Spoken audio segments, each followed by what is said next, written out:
ďalšie cvičenie zamerané prevažne na hornú končatinu.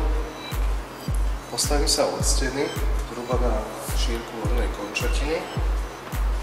Som bol v jednej línii, ako mám pažu a celé telo v jednej osi. Pomaličky si zatlačím rameno čo najnižšie. A keď krčím zase tak, aby mi neuchádzal dopredu alebo dozadu, stále by som mal stať v tej jednej sagitálnej osi. Rameno mi nemôže ujsť hore. Pomaličky sa spúšťam k stene, až kým sa nedotknem lakťa. A potom sa pomaličky otlačam naspäť. Keď si cvičenie chcem sťažiť, zväčším uhol, postavím sa trošku ďalej od tej steny a zase sa spúšťam až ku stene a otlačam sa od steny. Tak aspoň tých 15 opakovaní v 4-5 sériách. Ďalšie celotelové cvičenie máme rozpažovanie v predklone, kde využijeme vlastné telo, jednoručky alebo nejaké fľašky s vodou. Postavím sa na šírku ramien, mierne si pokrčím kolena, chrbát dostanem až do paralely s podlahou, čiže aby som mal celú chrbticu vodorovne s podlahou.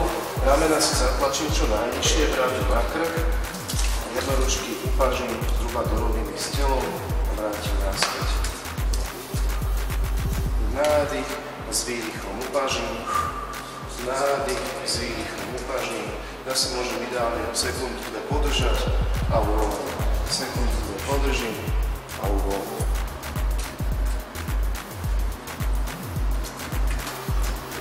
Tak toto cvičenie je tiež celkom náročné, tak aspoň tých 15 opakovaní v 4-5 sériách. Ďalšie komplexné cvičenie máme kroksum výskok, to vyzerá takto. Dám sa do širokého podrepu. Ruky s jednoručkami alebo s fľaškami vodou sa asi do úrovne hlavy.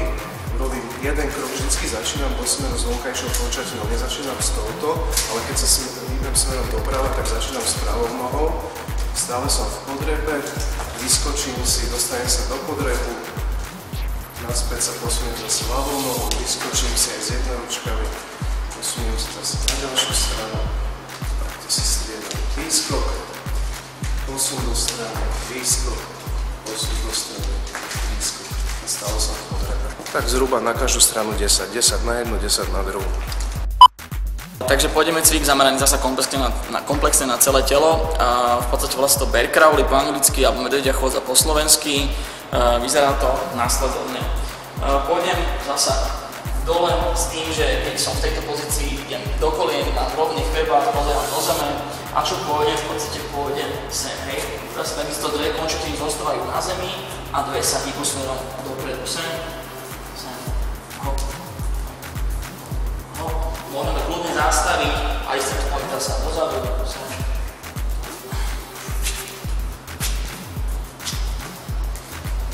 Takto, takže kľudne na šírku chodby alebo niečo v tomto štýle, ale v podstate chceme prejsť niekde okolo 20 metrov dopredu, 20 dozadu, to bude úplne stačiť. Dobre, takže poslední zo série 5 cvikov budú jumping jacky, alebo potom si zvolíme druhý, ktoré budú tzv. Scissors alebo nožnice.